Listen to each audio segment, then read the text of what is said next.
Brought to you by Coors Light, the official beer sponsor of Super Bowl 45, as well as Chick-fil-A. We're having a great time. I hope everybody's enjoying the Ustream. It's the end of the afternoon. We've had some cool stuff here. Hi, Sarah. How are you? Good to see you again. All right. From Blogs with Balls. There she is, Sarah Spain. Now ESPN, but I now ESPN. Oh, of course you did. And my Facebook pal. We welcome in the man, the myth, the legend, the great Steve Sabol, who's all you have to do is say hello, Nestor, and they'll know who's talking. How you doing, Nestor? Live from Dallas. That's right. Well, we haven't had a Super Bowl like this one, have we? I know. You know, we were thinking about bad weather Super Bowls, and the one that comes to mind for me is Super Bowl 9. It was in Tulane Stadium. Oh, it was chilly, Vikings right? And the Steelers, and the reason it was so... you could see their breath, right? Yeah, but in New Orleans, nobody came prepared. You know, it was New Orleans, so it was 38 degrees, and I remember that as being the worst weather Super Bowl that I can remember, and that was because you weren't prepared for it. Right, they told the forefathers, we don't want to play in this weather again. That was kind of like the end of that, right? And that's, the dome came, but that was one of the big reasons for good weather. Well, the whole reason that Super Bowls are played in warm weather goes back to 1965 when they merged, and the NFL championship was in Green Bay. The AFL championship was in Buffalo. And when they decided to merge, there was so much clamor from the media. Red Smith, Dick Young, Huber, all these writers saying, you shouldn't play a championship game in these terrible conditions. It's not right. So when Pete and Lamar Hunt met to decide where the Super Bowl should be played, they decided it would be in a warm weather site, in a neutral site.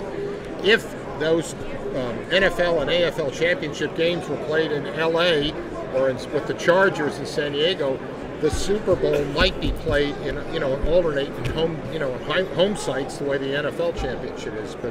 But because those particular games were in such bad weather, they both Pete and Lamar said, we don't want to have to go through this. Let's go to a really neutral, warm weather site. That's why the Super Bowl is in Dallas, which is such a wonderful, warm weather site. We're going to get to your dad in a minute, because, I mean, that's really why I sat you down, and we're old friends, and I always appreciate your kindness. You're always so nice to me. I remember the first time I met you. First time I met you, I was at Super Bowl in Minneapolis. It was a cold weather game. John Steadman had gotten me 2 tickets on the 50-yard line, because I was a Houston Oilers fan. And the Oilers started that year 9-0, and we thought the Oilers were, and Steadman said, Senior, I'm going to take care of you this year. I'm going to get you tickets. And he got me tickets. John Steadman's a great old name. I remember him, whenever he was going to go to sleep, he always would say, I'm going to the land of Nod. He was a quirky man. He was. Ron Borges told me a great story about Steadman last night that I never heard, about the last speech he ever gave in North Carolina. And he got inducted into some Sports Writer Hall of Fame, I think down in Wilmington, North Carolina, or Salisbury, North Carolina. Right, that's exactly And he said Jim Nantz followed him up, and Jim Nantz came up, took the podium, and just said, I can't give a speech better than that. I'm just going to say thank you. Made it very quick, and Jim Nantz bowed out after Steadman. But, he was so interesting because he's the only sports writer, or one of the few that I met, that actually was better talking than he was writing. Because as a writer, he was fairly pedestrian, I thought. He had good facts, knew the game, but his vocabulary and as an interview, we used him all the time. And drama in his voice. And when you talk about the 1950 Colts, the 1958 Colts, I mean, John was a treasure trove of great anecdotes. Clarence Buddy Moore, and I can hear it right now. John was like a father to me, so I'll get choked up when we talk about John. And speaking of fathers, before I get to your dad, I do want to talk about the weather here in Dallas, though. Some people are saying this was a mistake, to do this. Look, this is a complete anomaly after Atlanta and the problems they had there. We played now. The Pontiac game was a fiasco. We all know that. But, I mean, it worked in Detroit. It's going to work in Indianapolis next year. I'm not going to. I don't want to see anything bad happen in New York like this 3 years from now. But this was not supposed to happen here, of all places. And for Jerry, it's been I saw Jerry Tuesday night at the media party. He looked like he'd seen a ghost. It was a tragedy for him. He put a lot into this. To a purist like myself, this is all about a football game.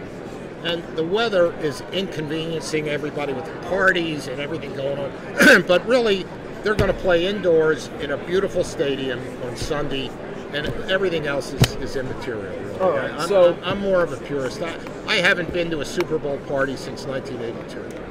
For you, with your father, I haven't been the one since probably 2002, if you can believe that. You know, I always wonder who gets invited to the Playboy party and the Maxim party and the Snoop Dogg party. People sexier than you and I. Steve Sabol here from NFL Films, of course. I would call you the son of the NFL. But your dad, obviously, Ed, is up for induction. Ira Kaufman just dropped by, and he will be the guy giving the speech tomorrow. Right. Peter King has been out on the front of this. We talked to him earlier in the week. I've had a few people come by and say, look, your dad didn't play the game. I can't vote for him. You know, I mean, fair enough. I mean, I understand that. But there is a contributor category, as Ira pointed out in the last segment. Obviously, you're partial. Has it been nervous for you? I mean, just tell me how this goes. My mom's 91 and was in the hospital Monday.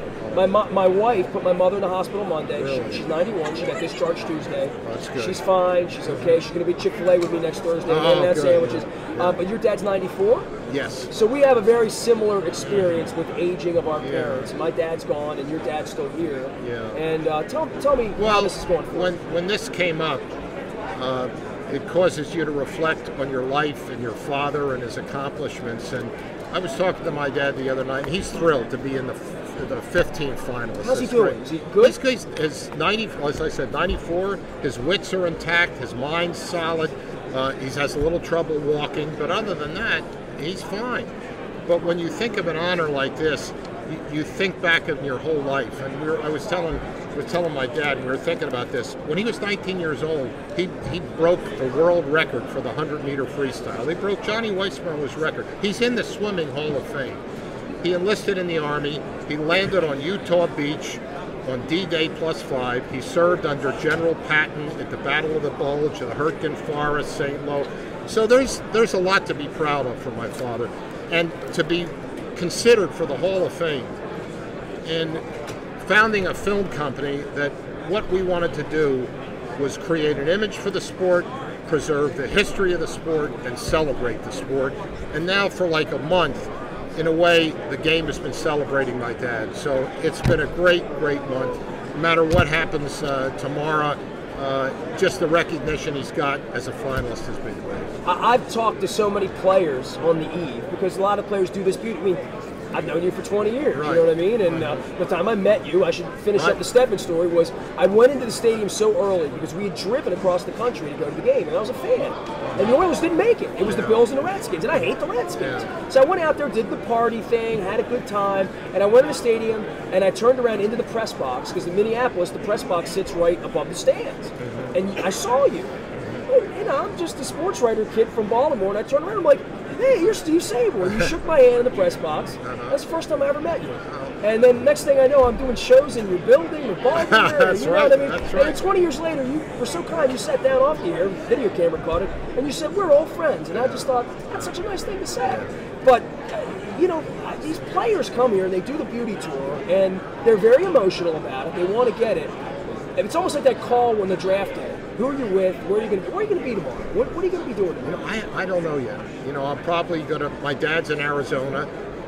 We have my mom's got a little HD camera. Oh, she's going to be filming and watching. So she's the filmmaker. Yeah, she's the filmmaker. Well, she was actually. How old is she? How's she doing? My mom's 89. Wonderful. So, but that's about it. And then you know what you should do? Have somebody else over there filming the both of them.